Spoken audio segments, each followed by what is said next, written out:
Take a deep breath in and gently exhale. Remember, focus on your breath. Listen to the soft, ambient sounds of the evening as they wrap around you, as we dive into today's story from the Bible, the story of Saul, the first king of Israel. Picture a war camp at night. Mount Gilboa rises black against a sky with no moon. Below, in the valley, the cook fires of a Philistine army stretch out like a second, colder constellation. On the hill above them, a king sits outside his tent. He has not slept in days. He will not sleep tonight either. Not because he isn't tired, but because he's afraid of what waits for him on the other side of waking. A silence so complete, it has become its own verdict. He has tried everything. Dreams have given him nothing. The sacred lots in the priest's pouch have given him nothing. Not one prophet in the camp has had a word for him in months. So tonight, this king, the tallest man in Israel, anointed with oil, chosen by lot before a roaring crowd, the first of his kind in the nation's history, will disguise himself like a fugitive and slip past his own sentries in the dark to go and find a woman who talks to the dead. Because the living God of Israel will no longer talk to him. This is where Saul's story ends. To understand how a man gets here, from coronation to this hillside, from chosen to unanswered, we have to go back almost 4 decades to the day an impatient nation decided it was done waiting on God and asked for a king instead. Chapter 1. The Ask. 1 Samuel 8. Samuel was old. His sons were corrupt, judges who'd learned the price of justice and decided to charge it. And so the elders of Israel did something no generation before them had ever formally done. They walked to Ramah, stood in front of the last and greatest of the judges, and made a request. Give us a king to judge us, like all the other nations have. It's worth sitting with how ordinary that sentence sounds, because its consequences were anything but ordinary. For roughly 2 centuries, Israel's arrangement with its God had been unlike anything else in the ancient Near East. Every surrounding power, Egypt, the Hittites, the city-states of Canaan, ran on the same logic: a divine king, or a king legitimized by the gods, sitting at the center of national life. Israel, at least on paper, had tried something stranger. No king. Judges raised up in crisis, one at a time when needed. The throne, in theory, left empty for God alone. The elders wanted to end the experiment. Samuel took it personally, and Scripture lets us watch him take it personally. He's hurt, he prays about it, and God's answer to him is one of the more startling lines in the whole book. They have not rejected you. They have rejected me, that I should not reign over them. This was never really about Samuel's sons. It was a referendum on the entire shape of the nation's relationship with its God, and the people had reached a verdict. God's response is not what we might expect from a deity supposedly being spurned. He doesn't refuse. He tells Samuel, listen to their voice, but first, warn them what a king actually costs. So Samuel does. And the warning he gives is, frankly, one of the most clear-eyed political speeches in the ancient world. A king will take your sons for his armies and his chariots, your daughters for his kitchens, the best of your fields, your vineyards, your olive groves handed to his officials, 1/10 of your grain and your flocks, every year, forever. And you will cry out because of the king you have chosen, and the Lord will not answer you in that day. Hold that line. We'll come back to it. The Lord will not answer you. Already, before a single king has been chosen, the book is laying a verbal trap that will spring shut nearly 40 years from now on, a hillside above a Philistine army. The people don't care. No, they say, we want a king. so we can be like everyone else.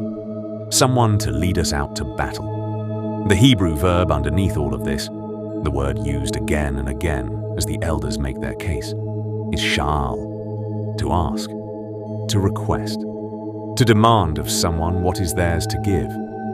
It's a common, everyday verb. You'd use it to ask for bread or ask for directions.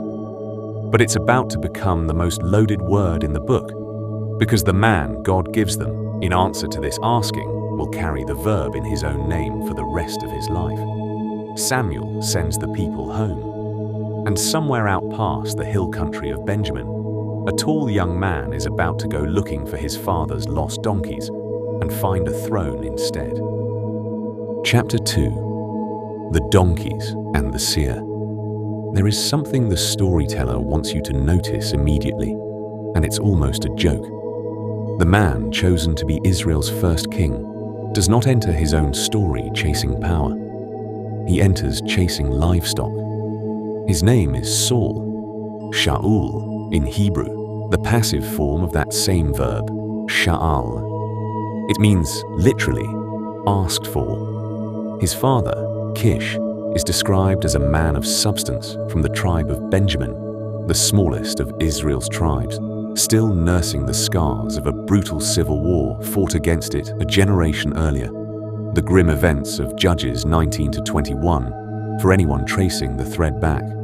Benjamin had nearly been annihilated. And Saul himself is introduced with the description the text lingers on. Tall, strikingly handsome, a head taller than anyone else in Israel. The narrator wants you to see him before you know anything else about him. Israel asked for a king who looked the part of every other nation's king, and here, almost too perfectly, is a man built exactly to specification. The donkeys wander off. Kish sends his son to find them with a servant for company. They search the hill country for days, through the territory of Shalisha, through Shalim, and yes, the text is quietly playing with sound here too. Shalim shares that same route, through the land of Benjamin, and find nothing. Saul is ready to give up and go home before his father starts worrying about him instead of the donkeys. It's the servant who has the idea. There's a man of God in the next town, he says. People say everything he tells them comes true. Maybe he can point us the right way. That man is Samuel. What Saul doesn't know, what he could not possibly know, is that the day before, God told Samuel exactly this was coming. Tomorrow, about this time, I will send you a man from the land of Benjamin, and you shall anoint him as prince over my people. Note the word the narrator uses there. Not Melech, king, Nagid, prince, leader, designated one. It's a smaller, more provisional word than king, and Bible scholars have made a fair amount of this distinction. Among them, P. Kyle McCarter, whose Anchor Bible commentary on 1 Samuel traces how the text seems to hold the title king at arm's length, even as it grants Saul the office.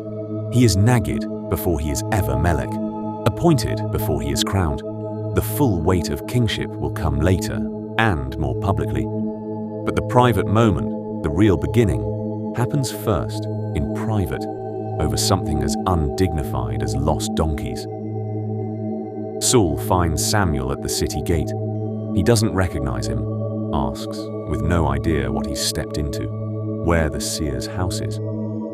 Samuel's answer is strange enough to stop him in his tracks. I am the seer. Go up ahead of me to the high place and eat with me today, and in the morning I'll tell you everything in your heart. And as for the donkeys you lost 3 days ago, don't worry about them. They've been found. Then, almost as an aside, Samuel adds the line that should have made Saul sit down.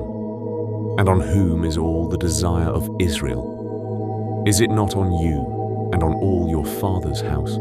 Saul's response is worth noting, because it's the truest thing he ever says about himself, and the story will spend the rest of its length proving him both right and tragically unable to live inside that truth. Am I not a Benjamite, from the smallest of Israel's tribes, and my clan the least of all the clans of Benjamin? Why are you saying this to me? He isn't being falsely modest. Saul genuinely does not see himself as a man built for a throne. Not yet. Not before the anointing rearranges something inside him. Samuel seats him at the head of the table anyway, gives him the choicest cut of meat that had been set aside specifically for this purpose, and lets him sleep on the roof of the house that night, under the stars, one night away from being the most powerful man in the nation. In the morning, walking him to the edge of town, Samuel sends the servant ahead, and alone, on an empty road, takes out a flask of oil and pours it over Saul's head. Has not the Lord anointed you nagged over his people Israel? Oil running down through dark hair, down a face that 24 hours earlier was only worried about donkeys. Chapter 3. Among the Prophets. Samuel doesn't just anoint Saul and send him off. He gives him a set of signs, 3 of them, stacked one after another, proof that this moment was real and not some fever dream on a rooftop. He'll meet 2 men near Rachel's tomb who'll tell him the donkeys are found and his father is worried sick.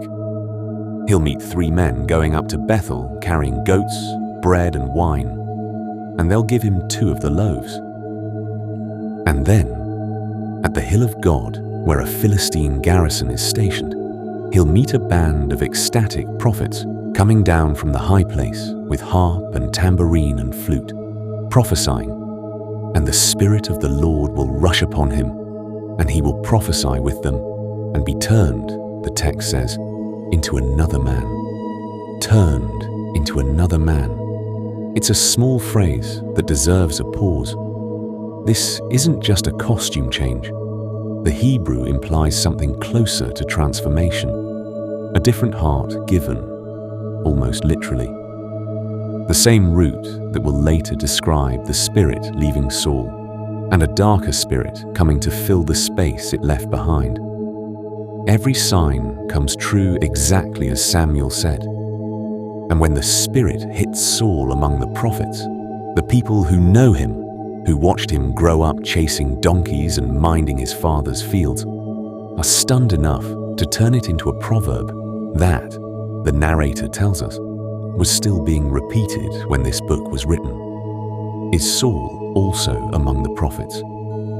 A question half wonder, half disbelief, the kind you ask about someone who has done something so out of character, you're not sure you trust your own eyes. Then comes the public moment. Samuel summons the whole nation to Mizpah, the same place, not incidentally, where the people had once gathered to weep over the catastrophe of the civil war against Benjamin. He casts lots before the entire assembly, tribe by tribe, narrowing. Benjamin chosen, then the clan of Matri, then family by family, Saul, son of Kish. And Saul is nowhere to be found. They search for him, and he's hiding among the baggage.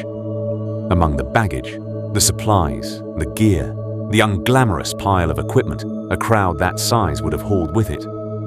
The man whose head rises above every other head in Israel, the man literally too tall to disappear in most rooms, has managed to fold himself down small enough to vanish among sacks and tent poles rather than stand in front of the nation and be crowned.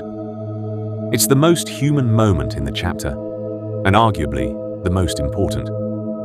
Because everything that follows, every spear thrown in jealousy, every order half obeyed, every silence from heaven, traces back, at least in part, to this. A man who, given the one thing every ambitious person is supposed to want, tried to hide from it. They drag him out. And there he stands, head and shoulders above the entire crowd, and the people shout. For the first, and possibly the only completely uncomplicated time in this story, long live the king. Chapter 4. Fire and deliverance. Coronation is one thing. Israel needed proof their king could actually do the job. It came fast.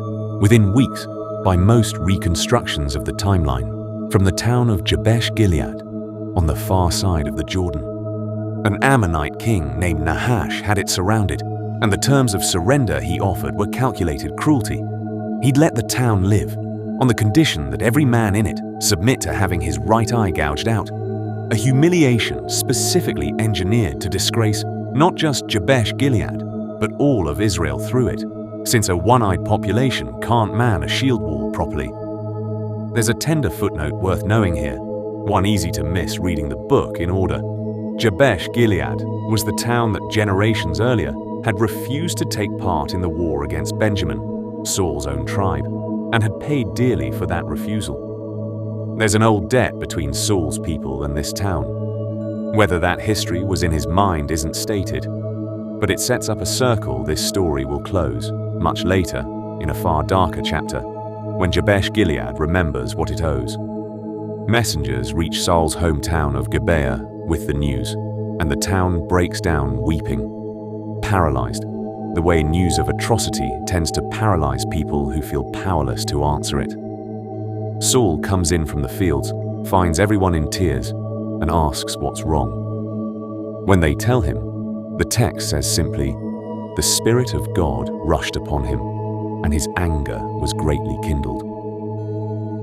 What he does next is the act of a man who understands, instinctively, how to turn private rage into public mobilization. He takes a yoke of oxen, cuts them into pieces, and sends the pieces by messenger throughout every territory of Israel with one message: whoever does not come out after Saul and after Samuel, so shall it be done to his oxen. It's brutal, visceral, and completely effective. 330,000 men, by the text's count, answer the summons. He marches through the night, divides his forces into 3 columns, and falls on the Ammonite camp in the early morning watch, the hour right before dawn when an army is least alert and least prepared. By midday, Nahash's forces are scattered, and Jabesh Gilead is free. The people, flush with victory, want blood of a different kind. They remember the men back at Mizpah who doubted Saul, who asked, "How can this man save us?" And they want those doubters executed as an inaugural act of the new reign. And here, for one shining moment, we see exactly the King Saul might have become. "No one shall be put to death this day," he says, "for today the Lord has worked deliverance in Israel, mercy on his very first day of real power." Hold on to that. It will make what comes later harder to watch, not easier, because we will know from this one scene that the capacity for grace was genuinely in him. Chapter 5. Samuel's Farewell. Riding the wave of Jabesh Gilead, the kingship is reaffirmed at Gilgal. This time, with full national buy-in, sacrifice is offered, celebration. And before he steps back from public life, Samuel gives a farewell address that functions as something between a legal defense and a final warning. He asks the assembled nation point blank whether he has ever wronged them, taken an ox, a donkey, a bribe, in all his decades of leadership. They answer, no, never. It's a clean exit, a judge stepping down with his integrity fully intact, which matters because it sets up the contrast to come. This is what faithful leadership looked like. Measure everything after it against this standard. Then Samuel turns the speech toward warning. He rehearses the whole history, the Exodus, the Judges, every cycle of rebellion and rescue, and lands on the request for a king as, in his telling, simply the latest installment in a long pattern of forgetting God when things get comfortable and panicking back toward him when they don't. To prove the point, he does something theatrical. In the middle of wheat harvest, the driest season of the year, he calls down thunder and rain. The crowd is terrified, appropriately, since unseasonal storms in that climate were read as exactly what Samuel intends them to be read as, a sign that they have done something that troubles heaven. And yet, This is the part worth sitting with. Samuel doesn't tell them God has abandoned them for asking. "Fear not," he says. "You have done all this evil, yet do not turn aside from following the Lord, but serve him with all your heart." The door isn't closed. The king they asked for can still be a blessing instead of a curse if both king and people choose obedience. It's a conditional. The entire next 20 chapters are the working out of that conditional in the body of one man. Chapter 6. The Unlawful Fire. 1 Samuel 13. 2 years pass. The text chronology here is famously compressed and difficult to pin down exactly, but the shape of the story is clear enough. Saul has built the beginnings of a standing army, 3,000 men, divided between himself at Michmash and his son Jonathan at Geba. Jonathan, and we meet him here for the first time, fully formed, already brave to the point of recklessness, strikes the Philistine garrison at Geba. It's a provocation, and the Philistines respond the way you'd expect a regional military superpower to respond to a vassal nation's son attacking a garrison. They mobilize in overwhelming force. The text numbers 30,000 chariots are almost certainly meant rhetorically rather than literally. The point isn't precise accounting, it's the sheer, suffocating scale of the threat relative to what Saul actually has. And what Saul has is melting away in real time. His own soldiers, watching the size of the army assembling against them, start scattering into caves, thickets, cisterns, anywhere they can hide. Some cross the Jordan entirely, just to get distance between themselves and what's coming. Saul is camped at Gilgal, and Samuel had given him standing instructions. "Wait 7 days, and I will come and offer the sacrifice before battle." Saul waits. 6 days. 7.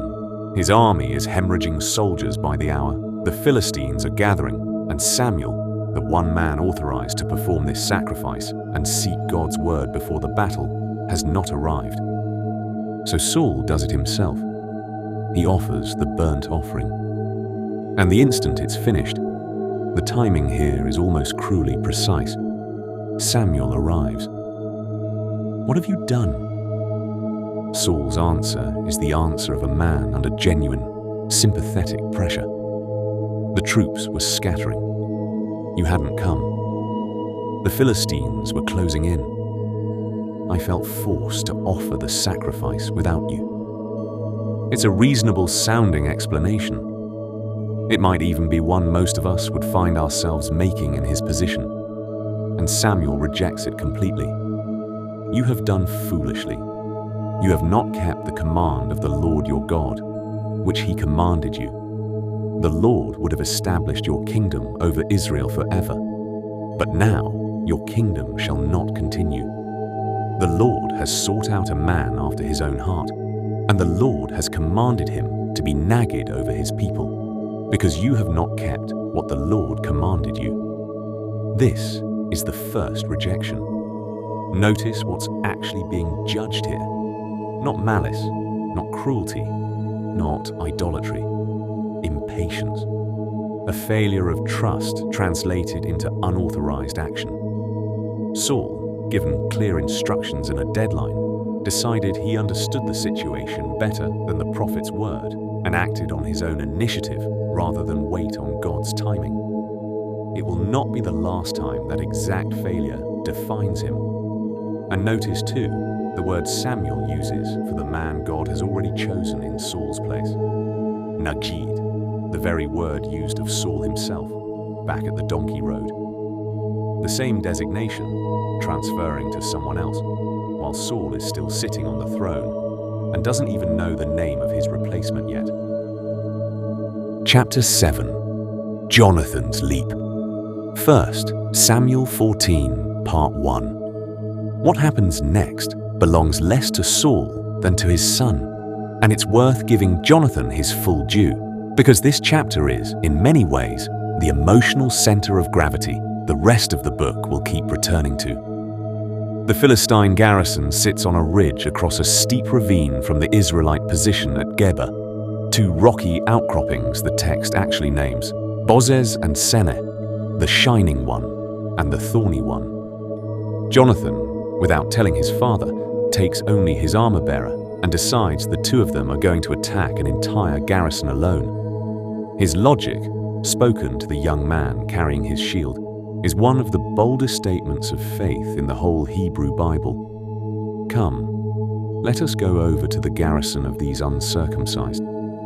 It may be that the Lord will work for us, for nothing can hinder the Lord from saving by many or by few. Nothing can hinder the Lord from saving by many or by few. It's the theological thesis of the entire book of Judges, repeated and reproven a dozen times before this. And Jonathan, alone, 2 men against a garrison, is the one character in this story who actually seems to have absorbed the lesson. They climb the ravine in plain sight, deliberately letting the Philistine sentries see them, and set up a test. If the sentries call them to come up, that's the sign God means to give the garrison into their hands. The sentries, mocking what looks like 2 suicidal Israelites climbing towards certain death, call out exactly that. Come up to us, and we will show you a thing. Jonathan climbs, hands and feet, up the rock face, his armor-bearer behind him. And in the first assault alone, the 2 of them kill roughly 20 men in the space the text describes as half an acre. Panic spreads through the garrison, amplified, the text notes, almost as an aside, by an earthquake that hits at the exact moment chaos breaks loose, so that Philistine soldiers, in the confusion, start striking each other down in the dark and the dust, unable to tell friend from enemy. Saul, watching from Gibeah, sees the enemy camp dissolving into chaos and has no idea why. He calls for the priest to bring the ark, to inquire of God about what's happening. And then, watching the panic spread faster than any inquiry can keep up with, simply tells the priest to stop and charges in. Israelite deserters who've been hiding in caves and with the Philistines themselves come pouring back out to join the rout. Hebrews who defected entirely switch sides mid-battle once they see which way the wind is turning. By the end of the day, it's a total, lopsided victory, started entirely by one young man's leap of faith and finished by an army that arrived only after the hardest part was already over. Chapter 8. The Rash Oath, 1 Samuel 14, Part 2. Here's where Saul's character flaw reasserts itself, this time in miniature, in a single impulsive decree that nearly costs him his son. In the middle of the pursuit, with the army famished and battle still raging, Saul puts the troops under an oath. Cursed be the man who eats food before evening, before I am avenged on my enemies. It's the kind of vow that sounds zealous and disciplined in the moment, and is, in practice, almost sadistic. An exhausted, starving army, forbidden from eating, chasing a fleeing enemy through forest country where the trees are dripping with wild honey, and not one soldier dares touch it, because they've all heard the curse. Jonathan hasn't heard it. He'd been off ahead, in the thick of the fighting, and missed his father's decree entirely. Walking through the forest, he dips his staff into a honeycomb, eats, and immediately his strength and his eyes brighten. A small, vivid physical detail that drives home just how depleted the rest of the army actually is. A soldier informs him of the oath. Jonathan's response is sharp, and it's the first moment in the book where someone says out loud what the narrative has been quietly implying about Saul's judgment.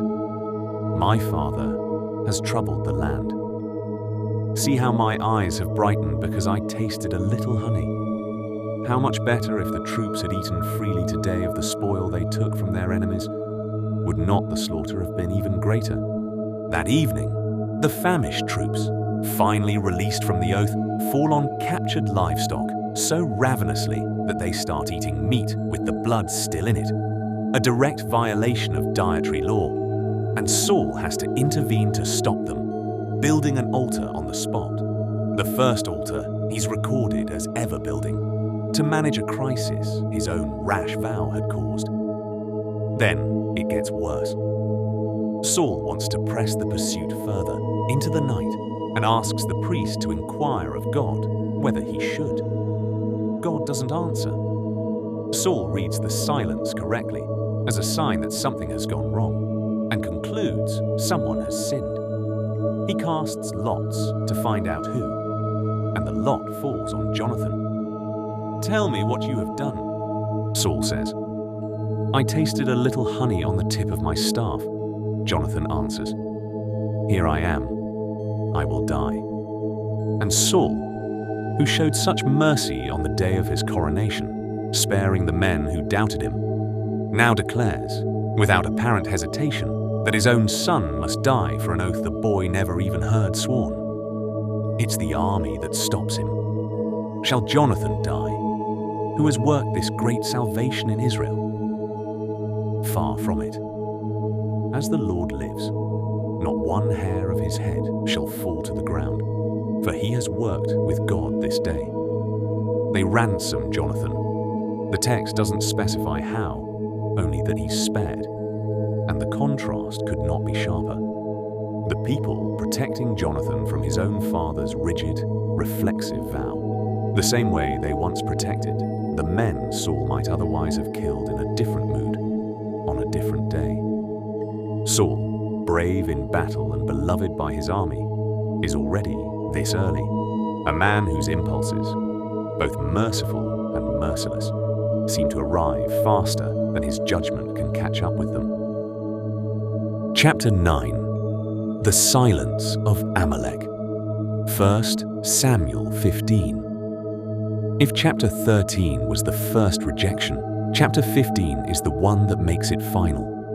And it is, by design, one of the most morally difficult chapters in the entire Hebrew Bible. It deserves to be handled with the weight it carries, not flattened into a simple obedience parable. Samuel comes to Saul with a command framed as direct divine instruction. Go and strike Amalek and devote to destruction. Cherem, the Hebrew term for total, irrevocable consecration to destruction, the most severe category of holy war in the ancient Israelite legal imagination. Everything that belongs to them, man, woman, child, infant, ox, sheep, camel, donkey, nothing spared. The justification given is historical, not contemporary.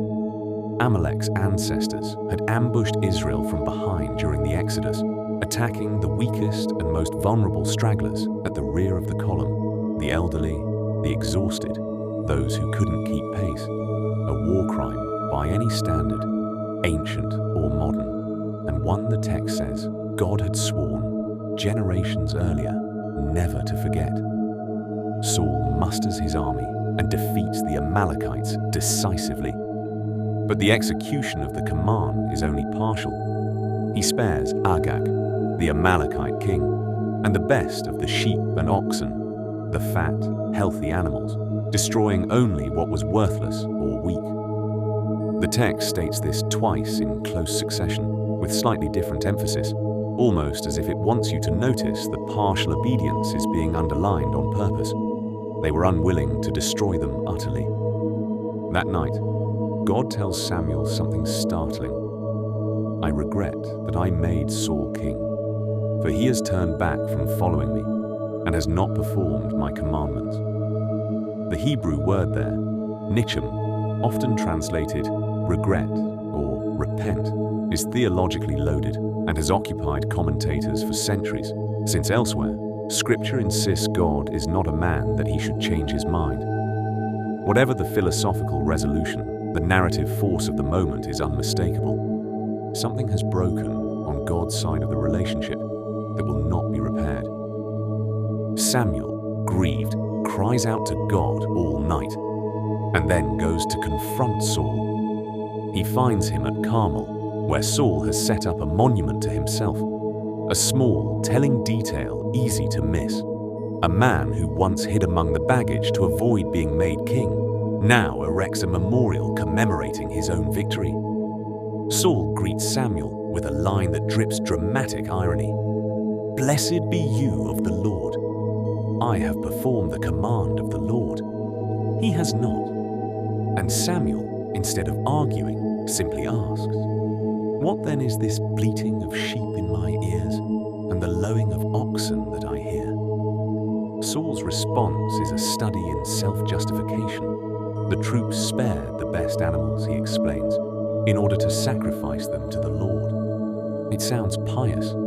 It sounds, on the surface, almost like an act of worship rather than disobedience. And Samuel's answer is the theological heart of the entire chapter. One of the most quoted lines in the whole Hebrew Bible. "Has the Lord as great delight in burnt offerings and sacrifices as in obeying the voice of the Lord? Behold, to obey is better than sacrifice, and to listen than the fat of rams. For rebellion is as the sin of divination, and presumption is as iniquity and idolatry. Because you have rejected the word of the Lord, he has also rejected you from being king. To obey is better than sacrifice." It's a rebuke against exactly the kind of religiosity that uses ritual to paper over disobedience, performing the form of devotion while quietly substituting your own judgment for God's instruction. And notice the specific comparison Samuel reaches for. Rebellion is as the sin of divination. Saul's failure here is being equated with sorcery, with consulting illegitimate spiritual powers instead of the legitimate one, a comparison that will turn savagely literal by the end of this story, when Saul, stripped of every other option, walks into a medium's tent at Endor to do exactly that. Saul finally admits it, "I have sinned," and begs Samuel to come back with him so he can still worship before the elders, so his standing in front of the people won't collapse entirely. It's a telling request. Even in confession, his first concern is appearances, his honor before the army, rather than the relationship itself. Samuel relents partway, returns with him, and then has Agag, the Amalekite king Saul spared, brought before him and executed personally, finishing the task Saul left undone. Then comes one of the bleakest lines in the whole narrative. Samuel did not see Saul again until the day of his death. But Samuel grieved over Saul, and the Lord regretted that he had made Saul king over Israel. The prophet who anointed him will never speak to him face to face again. The king still has decades left to reign, and he will spend every one of those years as a man already, technically deposed, still wearing the crown, still issuing orders, still leading armies, while the verdict against him has already been handed down in a courtroom he cannot see into. Chapter 10. Bethlehem in Secret. 1 Samuel 16, Part 1. God doesn't leave Samuel grieving indefinitely. "How long will you grieve over Saul, since I have rejected him from being king over Israel? Fill your horn with oil and go. I will send you to Jesse the Bethlehemite, for I have provided for myself a king among his sons." Samuel is afraid even to go.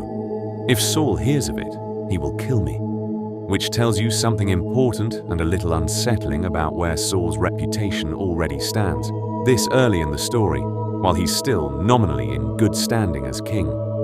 God instructs Samuel to bring a heifer and claim he's come to sacrifice, cover for the true purpose of the visit. At Jesse's house, Samuel reviews the sons one by one. Eliab, the eldest, looks every bit the part, and Samuel instinctively thinks, "Surely this is the one." God's correction is sharp and has rightly become one of the most repeated lines in religious literature. Do not look on his appearance or on the height of his stature, because I have rejected him. For the Lord sees not as man sees. Man looks on the outward appearance, but the Lord looks on the heart. 7 sons pass before Samuel, and none of them is the one. almost as an afterthought, Jesse mentions there's an eighth, the youngest, out tending the sheep, not even considered worth calling in for a formal review. They send for him. He arrives, ruddy, the text says, with beautiful eyes, good-looking. And God says simply, "Arise, anoint him, for this is he." Samuel anoints David, there in the middle of his brothers, in total privacy. And the text marks the moment with the same language used at Saul's anointing, almost word for word. The Spirit of the Lord rushed upon David from that day forward, a deliberate echo meant to be heard as such. But notice the asymmetry. Saul's anointing led within weeks to public acclamation before the entire nation, lots cast at Mizpah, a coronation, a crowd shouting his name. David's anointing happens in a small house in an unremarkable town, witnessed only by his own family. And then, nothing. No announcement. No coronation. David goes right back out to the sheep. He will not sit on the throne for well over a decade, and most of those years will be spent as a fugitive rather than a king in waiting. Two anointed men now exist simultaneously in Israel. One publicly enthroned and privately rejected, one privately chosen and publicly invisible. The entire next decade and a half of this story is the slow, often agonizing process of those two realities converging. Chapter 11. The music and the madness. 1 Samuel 16, Part 2. Now the Spirit of the Lord had departed from Saul, and a harmful spirit from the Lord tormented him. This is one of the more theologically uncomfortable sentences in the whole Hebrew Bible, and worth sitting with rather than smoothing over.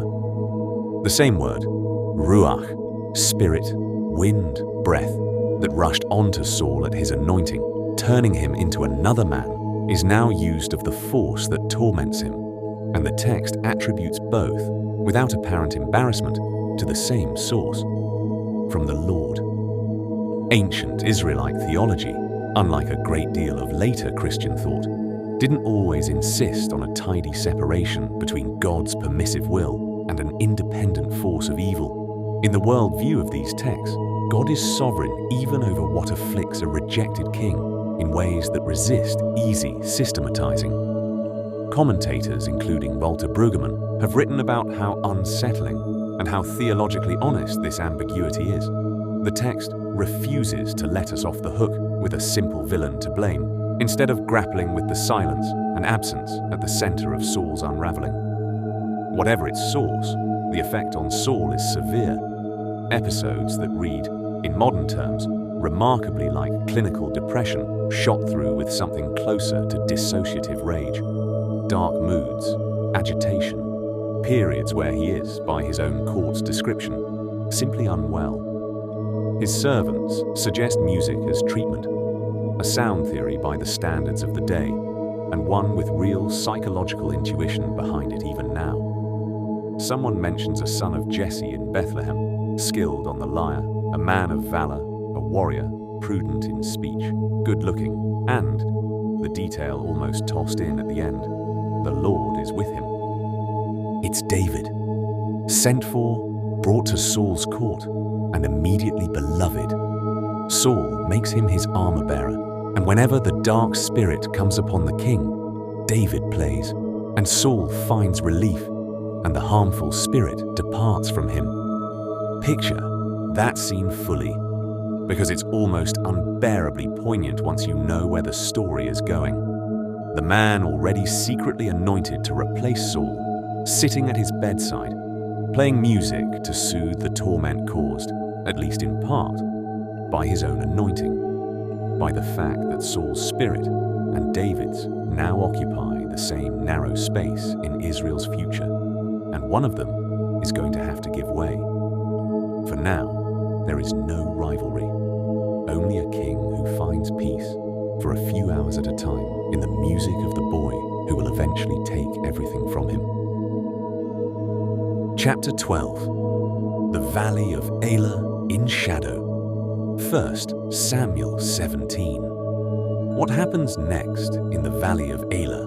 A 9-foot Philistine champion, 40 days of taunting, a shepherd boy with a sling and 5 smooth stones, has its own full telling elsewhere in this series, and doesn't need to be retold scene by scene here, but it can't be skipped entirely because of what it does to Saul. What matters for this story is the contrast it puts on permanent display in front of the entire nation. While Goliath bellows his challenge morning and evening for over a month, the text says plainly that Saul and all Israel, hearing him, are dismayed and greatly afraid. The same man who, years earlier, cut up oxen and rallied 330,000 men in a single night, who personally led the charge against the Philistines at Michmash, now sits frozen in his own camp, unable to answer a challenge his own kingship exists, in theory, specifically to answer. It's David, still as far as the army knows, just Jesse's youngest son, sent to bring food to his brothers, who walks into that frozen tableau and asks, with the particular fearlessness of someone too young to have learned caution yet, who exactly this uncircumcised Philistine thinks he is, to defy the armies of the living God. Saul, when David is finally brought to him, tries to dress him in royal armor, his own armor by most readings, and David, unable to even walk properly under its weight, takes it off. He goes out with a sling and a shepherd's staff instead, and a stone finds the 1 inch of exposed forehead beneath Goliath's helmet, and the giant falls, and the entire Philistine line breaks and runs. David returns from the battlefield carrying Goliath's severed head, and Saul, watching this unfold, the text notes, almost in passing, turns to his general Abner and asks a question that should chill anyone who already knows what's coming. Abner, whose son is this young man? He doesn't know yet. He's about to find out everything about him. Chapter 13. Thousands and 10,000s. First, Samuel 18, Part 1. In the immediate aftermath, something rare and beautiful happens. Jonathan, Saul's son and heir, the same young man who once climbed a cliff face alone, trusting God to save by many or by few, takes one look at David and loves him, the text's actual word, as his own soul. He strips off his own royal robe, his armor, his sword, his bow, his belt, and gives them to David. It's an act loaded with meaning that the original audience would have caught instantly. A crown prince, voluntarily, joyfully, handing over the symbols of his own succession to another man. Whatever rivalry is about to consume Saul's house, it will never touch the bond between these two. Saul, for his part, brings David fully into his court, refuses to let him return home to his father, and sets him over the men of war. By every account, the people approve. Then comes the moment that breaks something permanently. Returning from battle, the women of Israel come out from the towns to celebrate, singing and dancing, with a refrain that becomes, almost instantly, the most dangerous sentence anyone has ever sung in Saul's hearing. Saul has struck down his thousands, and David his 10,000s. It's almost certainly intended as poetic parallelism rather than literal arithmetic. Ancient Hebrew victory songs commonly escalate in exactly this pattern, where the second line simply intensifies the first for rhetorical effect rather than claiming precise numerical superiority. But Saul doesn't hear poetry. He hears math. They have ascribed to David 10,000s, and to me, they have ascribed thousands. What more can he have but the kingdom? And the text tells us, with brutal economy, Saul eyed David from that day on. Chapter 14. The Spear in the Hand. 1 Samuel 18, Part 2. The very next day, the harmful spirit comes upon Saul again, and David plays the lyre as he always has. And this time, in the middle of the music, Saul has a spear in his hand and hurls it at David, thinking, the text says explicitly, I will pin David to the wall. David dodges it. Twice, in fact. It happens again later in the same chapter. Twice, the man he's been sent to soothe tries to kill him mid-song, and twice, he simply moves out of the way and keeps playing, or flees, and lives to be summoned back. From here, Saul's strategy shifts from impulsive violence to something colder and more calculated. He removes David from his immediate presence by giving him command of 1,000 men. Ostensibly a promotion, in practice a way to put distance between them, and an assignment dangerous enough that Saul privately hopes the Philistines will finish what his own spear couldn't. Let the hand of the Philistines be against him, he thinks, and not my hand. It doesn't work. David succeeds at everything Saul sends him to do, and the text notes, almost taunting in its repetition, that the Lord was with him. The more visibly God's favor rests on David, the more visibly it seems to abandon Saul, and the gap between them widens with every victory. Saul tries marriage as a trap next. He offers his elder daughter Merab to David, then, at the last moment, gives her to someone else instead, an insult David seems to absorb without comment. Then he learns his younger daughter Michal genuinely loves David and sees in that an opening. He'll require, as bride price, 100 Philistine foreskins, a task engineered, transparently, to get David killed in the attempt. David, instead, returns with 200. Saul has no choice but to give him Michal in marriage, and the text observes, with quiet dread on the king's behalf, that Saul now sees David as his enemy continually, and that Michal, his own daughter, loves David, which only deepens his fear rather than offering him any comfort. Chapter 15. The net tightens. 1 Samuel 19. Now Saul speaks the order openly to his son and his servants. David is to be killed. Jonathan, caught in the most painful loyalty conflict the story will ever ask of him, warns David to hide, and then goes to his father and pleads David's case directly, reminding Saul of everything David has done for him, the risk he took against Goliath, the victories he's won for Israel's sake. Why then will you sin against innocent blood, to kill David without cause? Remarkably, it works. Saul swears an oath, as the Lord lives, he shall not be put to death, and David is restored to the court, at least for a while. But peace with Saul never holds for long. Renewed war with the Philistines brings another harmful spirit upon him, while David is playing the lyre at his side, and the spear comes again, this time pinning the wall itself where David had been standing a moment before, the king's aim only failing him by the width of a dodge. David flees to his own house. Michal, learning her father's men are watching the place to kill him at dawn, lets him down through a window and dresses an idol in his bed with goat hair at the head to buy him time. When Saul's men arrive and are told David is sick, Saul orders them to bring him, sick bed and all, so he can finish the job personally. Only then is the deception discovered.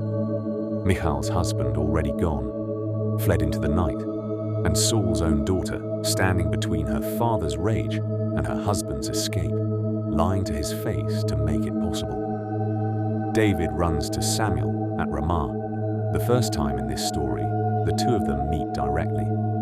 And Saul, hearing where David has gone, sends messengers to capture him, 3 separate waves of them, and each group, arriving at the community of prophets where Samuel presides, is overtaken by the Spirit of God and begins prophesying instead of arresting anyone. Saul finally goes himself. What happens to Saul at Naioth in Ramah is one of the most disturbing scenes in his entire story, precisely because of how it echoes and inverts the moment that began his public life. The Spirit of God comes on him too. The same phrase, almost the same words, as the day he first prophesied among the prophets near the hill of God. The moment that turned the question, is Saul also among the prophets, into a proverb of astonished wonder. Except this time, it isn't wonder. He walks the whole distance prophesying, and when he arrives, he strips off his clothes and lies naked on the ground in front of Samuel, prophesying through the entire day and the following night. The proverb is repeated one more time at the close of the scene. Is Saul also among the prophets? But it no longer carries the same meaning it did at the beginning. The first time, it was a question about an unlikely man elevated to unexpected greatness. Now it reads as something closer to pity or horror. A king, stripped, quite literally, of every trapping of his office, helpless in front of the very prophet who anointed and then rejected him, his body taken over by a force he can neither control nor escape. It is worth pausing here on the larger pattern this scene completes. 3 times now the Spirit of God has visited Saul at moments of total transition, coronation, the harmful affliction in his court, and now this.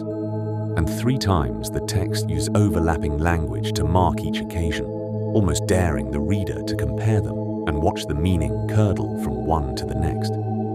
The man who once hid among the baggage to avoid his calling now lies exposed, unable to hide from anything at all. This is the last time the Spirit of God, in any form, helpful or harmful, is recorded as coming upon Saul. From here forward, when he reaches for the divine, there will be nothing reaching back. David, meanwhile, has used the chaos of the scene to slip away entirely. He will not return to Saul's court again. Chapter 17, Into the Wilderness. 1 Samuel 20-22, condensed. What follows is years. Most reconstructions put it somewhere between 7 and 10, of David as a fugitive and Saul as a king increasingly consumed by the hunt for him. There is one more meeting between David and Jonathan worth marking specifically, a field outside Gibeah, and a range signal involving arrows shot toward or past a target boy who has no idea what he's really witnessing, and a confirmation, gently and carefully delivered, that Saul genuinely does intend to kill David, that the marriage, the music, the years of service mean nothing anymore against his father's fear. The 2 friends meet once more in the open field after the boy is sent home, and weep together. David weeping the more, the text says, and Jonathan releases him with words that will hang over the rest of this story like a held note. Go in peace, for we have sworn both of us in the name of the Lord, saying, the Lord shall be between me and you, and between my offspring and your offspring forever. It is the last time these 2 will speak face to face. David flees first to the priest Ahimelech at Nob, receiving bread and Goliath's old sword, kept there as a relic since the Philistines' defeat, and is seen, in passing, by Doeg the Edomite, Saul's chief shepherd, a detail the narrative drops almost casually and then detonates later with horrifying consequence. From Nob, David goes to Gath, of all places, Goliath's hometown, and has to feign madness, scrabbling at the gate and drooling into his beard to escape Philistine recognition alive. From there to the cave of Adullam, where his family joins him, along with what the text describes, not flatteringly, as everyone in distress, in debt, or discontented. Roughly 400 men, the rough core of what will eventually become his army. And then comes the massacre at Nob. Saul, learning that Ahimelech the priest helped David, summons the entire priestly family and accuses them of conspiracy. His own Israelite guards, to their credit, refuse the order to kill the priests of the Lord, and Saul turns to Doeg the Edomite, the only man present without that scruple, and Doeg kills 85 priests in a single day, then puts the entire town of Nob to the sword. Men, women, children, infants, oxen, donkeys, sheep. Only one priest's son escapes, Abiathar, and flees to David, who receives the news with grief and a terrible weight of guilt. I have occasioned the death of all the persons of your father's house.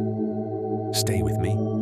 Do not be afraid, for he who seeks my life seeks your life. With me, you shall be in safekeeping. This is the furthest Saul has traveled from the man who, on his coronation day, refused to let a single doubter be put to death. The throne he once shared mercy from now sheds the blood of priests because of the fear that has hollowed it out. Chapter 18. The Cave at En-Gedi. 1 Samuel 24. The pursuit continues through the wilderness of Judah, Keilah, Maon, Ziph, the local population of Ziph at one point actually betraying David's location to Saul twice in exchange for the king's favor, a detail that should needle uncomfortably given how the story will eventually treat loyalty and betrayal as its central moral currency. At En-Gedi, near the Dead Sea, comes one of the most quietly extraordinary scenes in the entire Hebrew Bible. Saul, with 3,000 chosen men, is hunting David through rocky terrain riddled with caves so numerous and labyrinthine that David and his own men are hiding in the deep recesses of one of them when Saul, needing to relieve himself, walks into the mouth of that very cave to do so, entirely unaware that the man he has spent years hunting is sitting in the darkness, barely an arm's length away, watching him. David's men, in a whisper, urge him toward the obvious conclusion. This is the moment God promised. Do with him as you see fit. David creeps forward instead, and in total silence, cuts off a corner of Saul's robe. And immediately, the text says, his heart struck him even for that small an act. The Lord forbid that I should do this thing to my Lord, the Lord's anointed, to put out my hand against him, seeing he is the Lord's anointed. The Lord's anointed. It's the phrase David keeps returning to again and again through this entire wilderness section, and it's worth sitting with what it reveals. David doesn't see Saul as merely a dangerous enemy to be removed at the first opportunity. He sees the office itself, the anointing oil poured years earlier on a road near Ramah, as something sacred and untouchable, regardless of the man's failures since. Whatever Saul has become, David refuses to be the one who tears down what God first set up. Saul leaves the cave, unaware anything happened. David follows him out into the open and calls after him, bowing to the ground, then holding up the severed corner of the robe as proof. I could have killed you. My men told me to. I refused. See, there is no wrong or treason in my hands, and I have not sinned against you, though you hunt my life to take it. And Saul, for one genuine unguarded moment, breaks. He weeps openly and says words that, if they had taken root rather than evaporating, might have rewritten everything that comes after. You are more righteous than I, for you have repaid me good, whereas I have repaid you evil. I know that you shall surely be king, and that the kingdom of Israel shall be established in your hand. He even asks David to swear he won't wipe out his descendants once the throne changes hands. And David swears it, an oath he will honor years later at real personal cost. Saul goes home. David returns to the stronghold. It should have ended there. It doesn't. Chapter 19. The Spear and the Water Jug. 1 Samuel 26. The Ziphites betrayed David's location again. Saul marches out again. 3,000 men again. The repetition itself is the point. Whatever broke open at En-Gedi has already closed back over. This time, David sneaks into Saul's camp at night with one companion, Abishai, finding the entire army and the king himself asleep in a deep, divinely sent slumber. The text's own description, with Saul's spear stuck upright in the ground at his head and a jug of water beside him. Abishai, more pragmatic and considerably less burdened by reverence than David, offers to end it then and there. One thrust, he says. I won't need a second. And David refuses again, in language that echoes the cave almost exactly. Do not destroy him, for who can put out his hand against the Lord's anointed and be guiltless? Instead, he takes the spear and the water jug, physical, undeniable proof he was close enough to kill, and crosses to a hilltop at a safe distance before calling out and waking the camp. The confrontation that follows is almost a mirror of En-Gedi. Saul's general Abner is shamed for failing to protect the king. David holds up the spear and jug as evidence, and Saul again breaks down. I have sinned. Return, my son David, for I will no more do you harm, because my life was precious in your eyes this day. Behold, I have played the fool, and have erred exceedingly. But the words land differently the second time. We've heard this confession before. We've watched it dissolve before. David seems to sense it too. His response this time carries less hope than the first encounter did, more the weary tone of a man documenting evidence for a record he no longer expects anyone to honor. Saul returns home. David this time doesn't go back to the stronghold to wait. He crosses instead into Philistine territory. Gath again, ironically, the very city he once had to feign madness to escape, and offers his services to King Achish, calculating correctly that Saul will finally stop hunting him once he's living among the enemy. It works, and it means that for the next year and a half, the two anointed kings of Israel, one rejected and clinging to the throne, one chosen and living in exile among the Philistines, will not see each other again until the very end. Chapter 20. The Silence of Heaven. 1 Samuel 28, opening. The Philistines mass for what will be the final campaign of this story, gathering at Shunem. Saul gathers Israel's forces opposite them at Gilboa, the very hillside from the cold open, and the text tells us, in a single devastating sentence, what happens when he looks across the valley at the size of the army arrayed against him.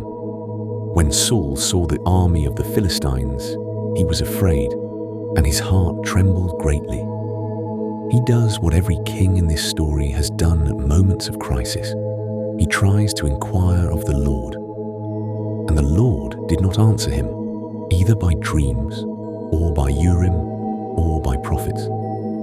Every legitimate channel through which God had ever spoken to Israel, dreams, the sacred lots carried in the priest's breastplate, the living voice of prophecy, has gone dark for this one specific man, simultaneously and completely.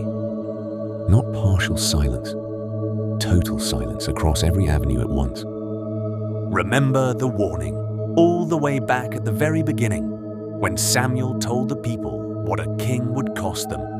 You will cry out because of the king you have chosen, and the Lord will not answer you in that day.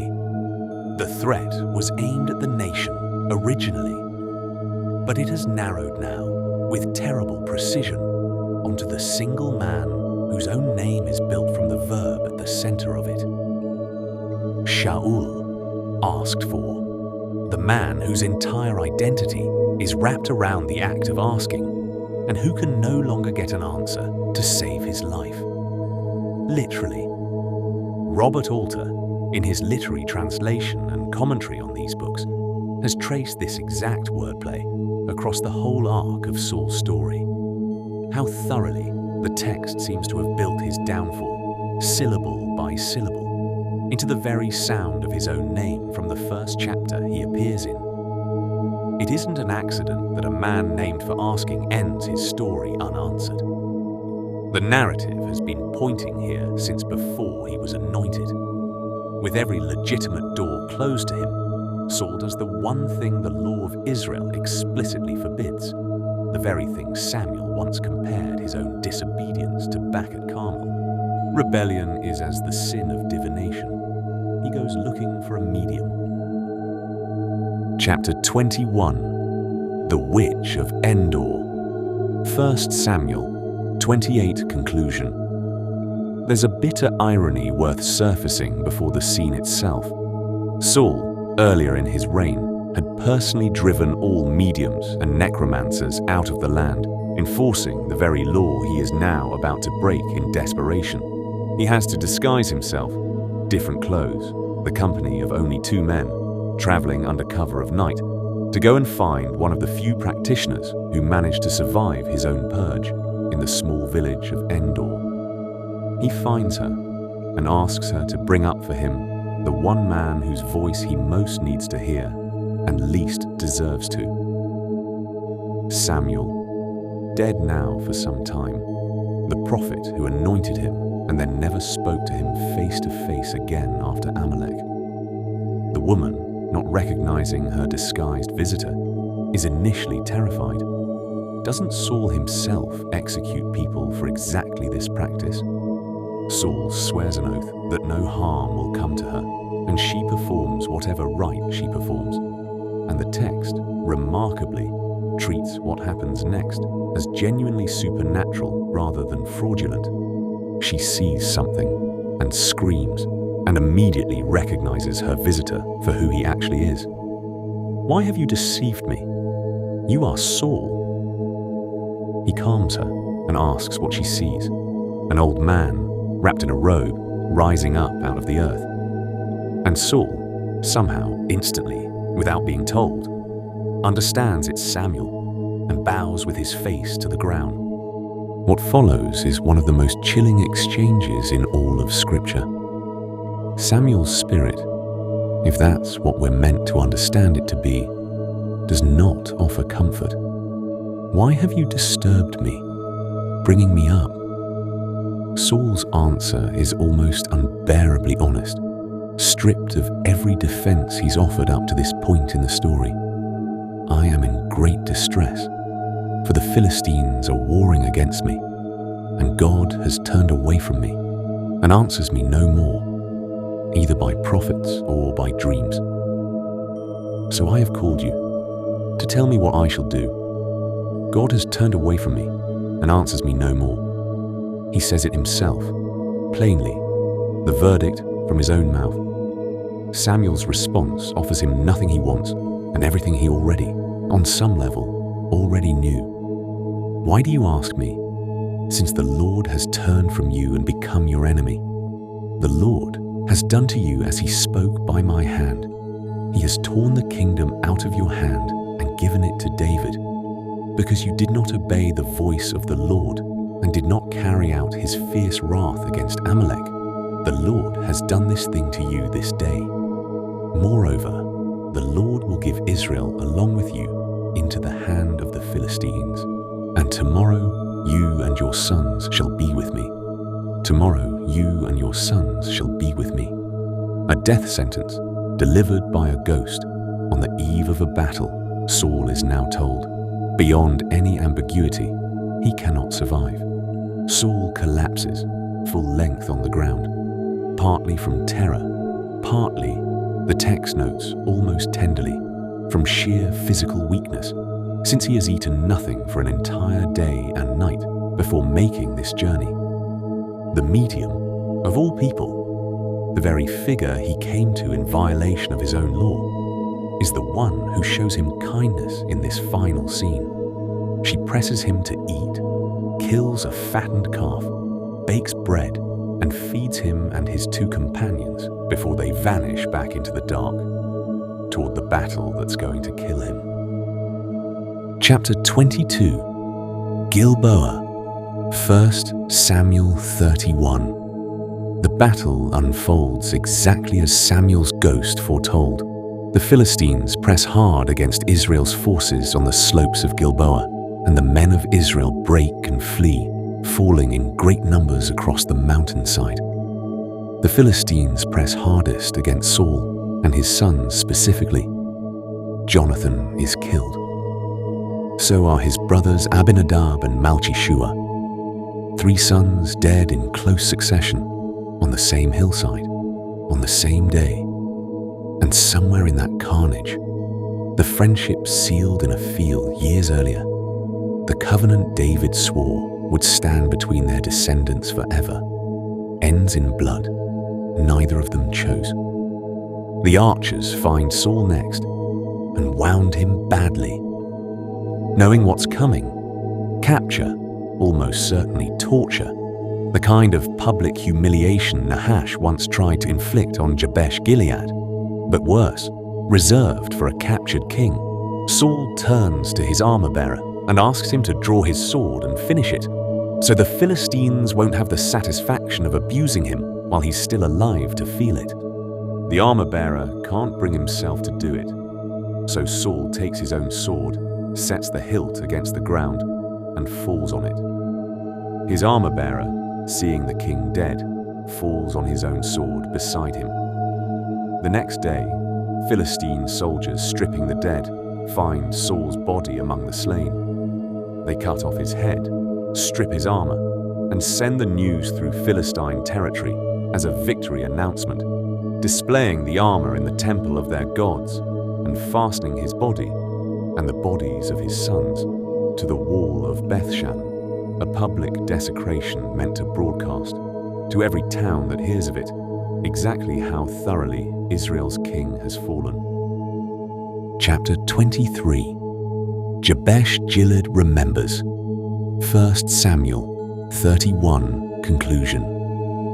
There is one more scene before the story closes, and it answers the question we set down all the way back in chapter 4, almost too long ago in the runtime to remember consciously, but worth recalling now. This is Jabesh-Gilead, the town Saul saved as a brand new untested king on the very first day his reign meant anything at all, riding through the night with an army summoned from cut-up oxen, breaking Nahash's siege before a single eye could be put out. Word reaches them of what's been done with their king's body on the wall at Bethshan, and the men of Jabesh-Gilead, all the valiant men among them, the text specifies, rise up, travel all night, take down the bodies of Saul and his sons from the wall, and carry them back to their own town. They burn the bodies, a practice unusual in Israelite custom, and possibly meant here as protection against further desecration rather than standard funerary rite. Bury the bones beneath a tamarisk tree at Jabesh and fast for 7 days in mourning. It's a debt remembered across decades, paid in full at the one moment it could still matter. The town Saul rescued in his very first act as king is the only town in Israel that rescues him back in his last. Chapter 24. The Song of the Bow. 2 Samuel 1. The news reaches David at Ziklag by way of a young Amalekite messenger who, perhaps hoping for a reward, falsely claims to have personally killed the wounded king at Saul's own request, finishing what the fall on his sword left incomplete. David's response is not gratitude. He has the man executed on the spot for daring to lay a hand on the Lord's anointed. The same principle, held with the same unwavering consistency, that kept David's own knife from Saul's throat in 2 separate caves. And then David does something genuinely remarkable, something worth lingering on as the closing note of this entire story. He writes a lament. Not a private grief kept to himself, but a public, formal song of mourning. For Saul, the man who hunted him for years, who threw spears at him in his own home, who slaughtered 85 priests because of him. And for Jonathan, his closest friend, in the same breath, the two of them mourn together as one loss rather than separated into villain and hero. He orders the song taught to the people of Judah, so it would be remembered, and it is recorded under the title, The Song of the Bow. Your glory, O Israel, is slain on your high places. How the mighty have fallen, Saul and Jonathan, beloved and lovely. In life and in death, they were not divided. They were swifter than eagles. They were stronger than lions.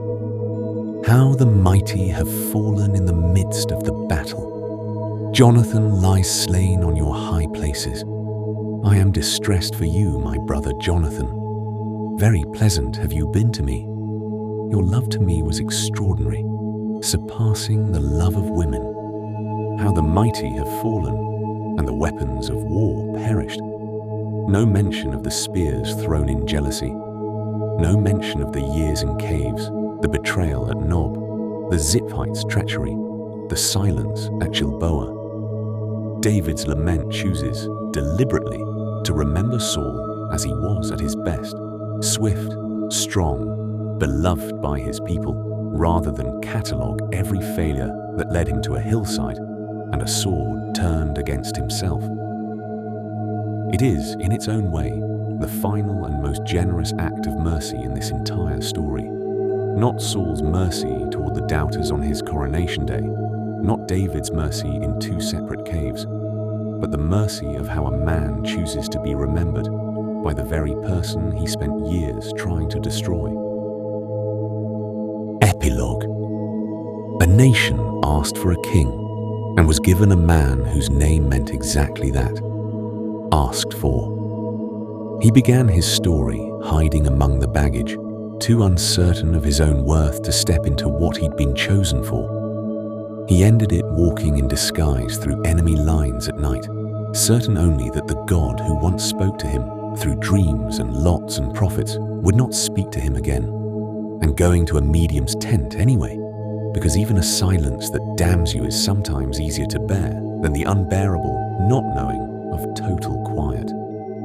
The literary scholar David Gunn, in his influential study of this story, The Fate of King Saul, reads him as something close to a genuine, tragic hero in the classical sense, a man whose downfall arises not from simple villainy, but from the collision between his own real flaws and forces operating on a scale far larger than any one person's choices, the way Oedipus or Agamemnon are undone by both their own actions and a fate that seems, at certain moments, to have already been written before they ever entered the stage. Saul disobeys. Saul grows jealous. Saul gives in to fear at exactly the moments that demand faith instead. And also, Saul is rejected for an impatience any exhausted commander might recognize in himself, is compared from the very beginning to a doomed alternative chosen before his own failures had even fully accumulated, and spends the back half of his reign as a man already, technically, deposed, fighting to hold on to an office the narrative had quietly handed to someone else chapters earlier. Both things can be true. He failed. And the story was, in some sense, always going to end this way, written syllable by syllable into the meaning of his own name. From the very first chapter, a tired nation walked to Ramah and asked an old judge for a king. The kingdom passes, eventually, and not without further bloodshed, to the shepherd boy who once played a harp at his bedside. That's a different story, and this series will tell it. This one belongs to the man who was asked for, and who, in the end, simply could not be answered. Thanks for watching, and God bless you.